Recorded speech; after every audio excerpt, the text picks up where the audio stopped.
कार्तिक मास कथा अध्याय 22वां। धर्मदत्त और कलहा राक्षसी की कथा। राजा पृथु बोले, हे ब्राह्मण, आपने जो तुलसी का महत्व और इतिहास मुझसे कहा सो मैंने सुना। अब आप कार्तिक व्रत करने का फल और महत्व कहो। यह व्रत पहले किसने किया और कब किया सो वर्णन करो।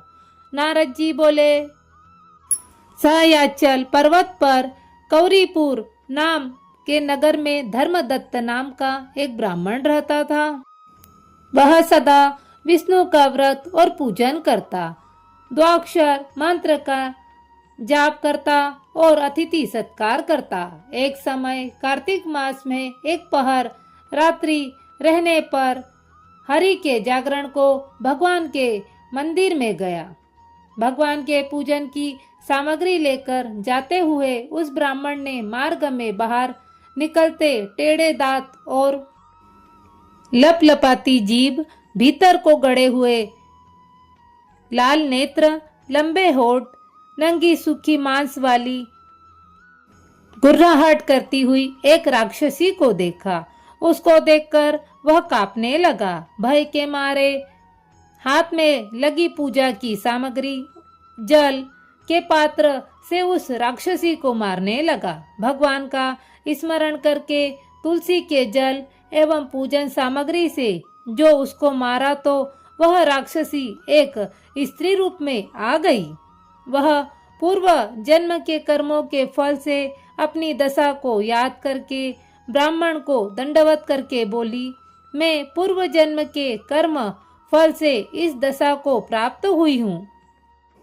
हे विप्र, अब मैं कैसे उत्तम गति को प्राप्त होंगी। नारद जी बोले, हे राजा, इस प्रकार नम्र होकर विनती करती हुई कलहा की दीन दशा को देखकर अति विस्मित ब्राह्मण धर्मदत्त बोला, किस कर्म फल से यह तेरी दशा हुई है? पहले जन्म में तू कौन थी? कैसा तेरा चरित्र था? किस कर्म के कारण तेरी यह दशा हुई है? वह सब मुझसे कह। कला बोली, हे महाराज, सौराष्ट्र नगर में मैं एक भिक्षु नामक ब्राह्मण रहता था। उसकी स्त्री कला नामक अति कठोर स्वभाव वाली मैं ही हूँ। मैंने अपने स्वामी का कभी सत्कार नहीं किया, न खाने को मीठे पदार्थ दिए। मैं उसे सदा धोखा देती रही। मुझको सदा कला ही प्यारा लगता था। इन सब बातों से दुखी होकर पति ने दूसरे विवाह का विचार किया। तब मैंने विष खाकर अपना अंत कर लिया।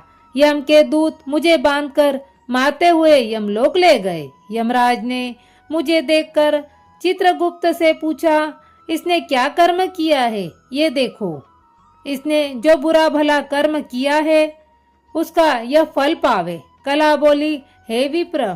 तब चित्रगुप्त यमराज से बोले, इसने कोई शुभ नहीं किया। यह स्वयं मिष्ठान खाती थी, पति को नहीं देती थी। इससे ये बगुला पक्षी की योनि में अपनी विष्ठा को खाती है।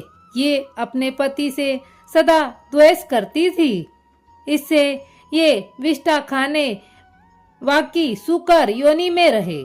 यह सदा पकाने वाले पात्र बटला आदि में भोजन करती थी और क्रोध करके पति के ऊपर विष खाकर आत्मघात किया।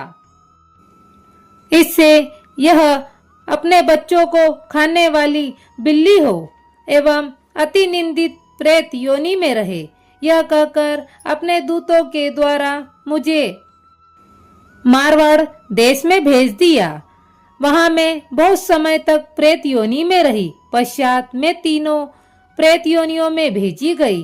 कला बोली, तब से मैं 500 वर्ष तक प्रेत योनि में अपने किए कर्म भूख प्यास से दुखी रही। भूख से पीड़ित हो एक वेश्या के शरीर में प्रविष्ट होकर मैं दक्षिण दिशा में कृष्णा और वेणी के संगम पर पहुंची। जब उसके तट पर गई तो उस वेश्य के शरीर से शिव और विष्णु के गणों ने मुझको बाहर कर दिया। पश्चात भूख और प्यास से व्याकुल मैंने तुमको देखा, तुम्हारे हाथ में तुलसी मिला, जब मेरे ऊपर गिरा उससे मेरे पाप दूर हो गए।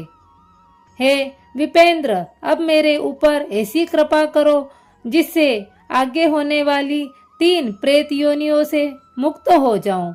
ब्राह्मण ने इस प्रकार कला के वचन सुनकर कर्मों के फल से प्राप्त हुई उसकी वर्तमान दशा को विचार कर बहुत देर बाद कहा,